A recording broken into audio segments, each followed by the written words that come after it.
Hi friends, ಎಲ್ಲರೂ ಹೇಗಿದ್ದೀರಾ? ಎಲ್ಲರೂ ಚೆನ್ನಾಗಿದ್ದೀರಾ ಅಂತ ಅಂದ್ಕೊಂಡಿದ್ದೀನಿ. ಫ್ರೆಂಡ್ಸ್, ನಾನಿವತ್ತು ಈ ಬಿಸಿಲಿಗೋಸ್ಕರ ತಂಪಾದ ಮಜ್ಜಿಗೆನ ಮಾಡಿ ತೋರಿಸ್ತಾ ಇದ್ದೀನಿ. ಮಸಾಲೆ ಮಜ್ಜಿಗೆನ ತುಂಬ ಸಿಂಪಲ್ಲಾಗಿ ಮನೆಯಲ್ಲೇ ನಾವು ತಂಪಾದ ಮಜ್ಜಿಗೆನ ಮಾಡಿಕೊಂಡು ಕುಡಿಬೋದು. ತುಂಬ ಸಿಂಪಲ್ಲಾಗಿ ಕಡಿಮೆ ಇಂಗ್ರೀಡಿಯೆಂಟ್ಸಿಂದ ಮಾಡಿ ತೋರಿಸ್ತಾ ಇದ್ದೀನಿ. ಇದು ಹೇಗೆ ಮಾಡೋದು ಅಂತ ನೋಡ್ಕೊಂಡು ಬರೋಣ. ಈಗಂತೂ ತುಂಬಾ ಬಿಸಿಲಿದೆ ಅಲ್ವಾ? ಈ ಹೊರಗೆ ಹೋಗಿ ಬಂದರೆ ಸಾಕು, ಮನೆಗೆ ಅಷ್ಟು ನಮಗೆ ಆಯಾಸ ಆಗಿರುತ್ತೆ. ಈ ರೀತಿಯಾಗಿ ತಂಪಾದ ಮಜ್ಜಿಗೆನ ನಾವು ಮನೆಯಲ್ಲಿ ಮಾಡಿಕೊಂಡು ಫ್ರಿಜ್ನಲ್ಲಿ ಇಟ್ಕೊಂಡು ಕುಡಿದ್ರೆ ಎಷ್ಟು ದೇಹ ತಂಪಾಗಿರುತ್ತೆ ಅಲ್ವಾ? ತುಂಬ ಸಿಂಪಲ್ಲಾಗಿ ಮಾಡಿ ತೋರಿಸ್ತಾ ಇದ್ದೀನಿ. ಇದು ಹೇಗೆ ಮಾಡೋದು ಅಂತ ನೋಡ್ಕೊಂಡು ಬರೋಣ. ನೋಡ್ತಾ ಇದ್ದಿಲ್ಲ ಫ್ರೆಂಡ್ಸ್, ಈಗ ನಾನು ಒಂದು 1/4 ಲೀಟ್ರಷ್ಟು ನಾನು ಮೊಸರನ್ನ ತೊಗೊಂಡಿದ್ದೀನಿ. ಈಗ ಮಜ್ಜಿಗೆನ ಮಾಡ್ಕೊಳ್ತಾ ಇದ್ದೀನಿ. ನೋಡ್ತಾ ಇದ್ದಿಲ್ಲ, ಮಜ್ಜಿಗೆನ ಮಾಡ್ಕೊಂಡಿದ್ದೀನಿ. ಈಗ ಇದನ್ನು ಒಂದು ಪಾತ್ರೆಗೆ ಸೇರಿಸ್ಕೊಂಡ್ಬಿಡ್ತೀನಿ. ಇವಾಗ ಇದಕ್ಕೆ ಮಸಾಲೆಗೆ ಏನೇನು ತೊಗೊಂಡಿದ್ದೀನಿ ನೋಡೋಣ. ಒಂದು ಸ್ವಲ್ಪ ಜೀರಿಗೆ ತೊಗೊಂಡಿದ್ದೀನಿ, ಹಾಗೆಯೇ ನೋಡಿ ಮೆಣಸು ತೊಗೊಂಡಿದ್ದೀನಿ, ಒಂದು ಸ್ವಲ್ಪ ಕೊತ್ತಂಬರಿ ಸೊಪ್ಪು, ಹಾಗೆಯೇ ಒಂದು ಸ್ವಲ್ಪ ಪುದೀನ ಸೊಪ್ಪು, 1 ಇಂಚಷ್ಟು ಶುಂಠಿನ ತೊಗೊಂಡಿದ್ದೀನಿ. ಇವನ್ನೆಲ್ಲ ನಾನೀಗ ಕುಟ್ಕೊಳ್ಬೇಕಾಗುತ್ತೆ ಒಂದು ಕುಟಾಣಿಲಿ.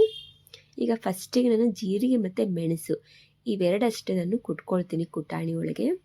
ನಾವು ಇದಿಷ್ಟು ಸೇರಿಸ್ಕೊಂಡೆ ನಾವು ಮಿಕ್ಸಿ ಜಾರಿಗೆ ಹಾಕ್ಕೊಂಡು ನಾವು ಇದನ್ನು ರುಬ್ಕೊಳ್ಬೋದು. ಆದಷ್ಟು ಟೇಸ್ಟ್ ಬರೋದಿಲ್ಲ, ಅದಕ್ಕೋಸ್ಕರ ಈ ರೀತಿಯಾಗಿ ಕುಟಾಣಿಲಿ ಕುಟ್ಕೊಂಡ್ರೆ ತುಂಬಾ ಟೇಸ್ಟ್ ಆಗಿರುತ್ತೆ. ನೋಡಿ, ಈ ರೀತಿಯಾಗಿ ನಾನು ಫಸ್ಟಿಗೆ ಜೀರಿಗೆ ಮೆಣಸನ್ನ ಕುಟ್ಕೊಂಡಿದ್ದೀನಿ. ಈಗ ಒಂದು ಚಿಕ್ಕ ಪ್ಲೇಟ್ಗೆ ಹಾಕಿಟ್ಕೊಂಡಿದ್ದೀನಿ.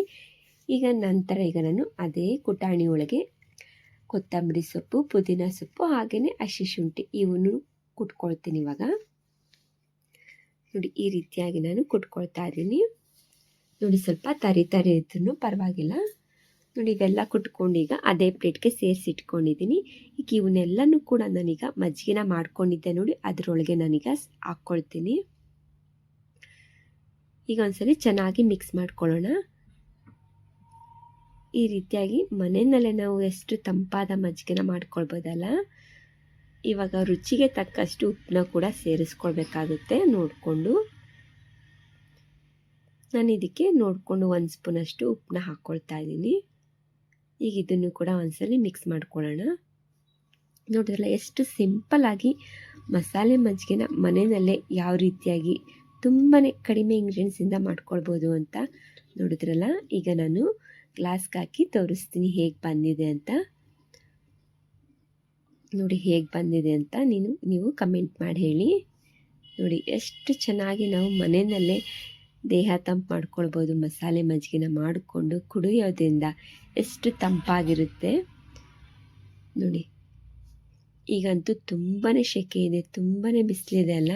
ಈಗಂತೂ ಬೇಸಿಗೆ ಅಂತ ಸ್ಟಾರ್ಟ್ ಆಗಿದೆ. ಅದಕ್ಕೋಸ್ಕರ ಇವತ್ತಿನ ವಿಡಿಯೋ ನಾನು ಮಸಾಲೆ ಮಜ್ಜಿಗೆನ ತುಂಬ ಸಿಂಪಲ್ಲಾಗಿ ಮಾಡಿ ತೋರಿಸಿದ್ದೀನಿ. ಈ ವಿಡಿಯೋ ನಿಮಗೆ ಇಷ್ಟ ಆಗಿದರೆ ಈ ವಿಡಿಯೋಗೊಂದು ಲೈಕ್ ಮಾಡಿ, ಹಾಗೆಯೇ ಕಮೆಂಟ್ ಮಾಡಿ, ಶೇರ್ ಮಾಡಿ, ಹಾಗೆಯೇ ಪಕ್ಕದಲ್ಲಿರೋ ಬೆಲ್ ಬಟನ್ನ ಕ್ಲಿಕ್ ಮಾಡಿ. ನಾನು ಹಾಕೋ ವಿಡಿಯೋ ಫಸ್ಟ್ ನಿಮಗೆ ಬಂದು ತಲುಪುತ್ತೆ. ನೋಡಿ ಹೇಗೆ ಬಂದಿದೆ ಅಂತ, ತುಂಬ ಚೆನ್ನಾಗಿದೆ, ಟೇಸ್ಟಿಯಾಗಿ. ಒಂದ್ಸಲ ಈ ವಿಧಾನದಲ್ಲಿ ಟ್ರೈ ಮಾಡಿ ನೋಡಿ, ಸಿಂಪಲ್ ಆದ ಮಸಾಲೆ ಮಜ್ಜಿಗೆ. Thank you for the watching. Okay, bye bye.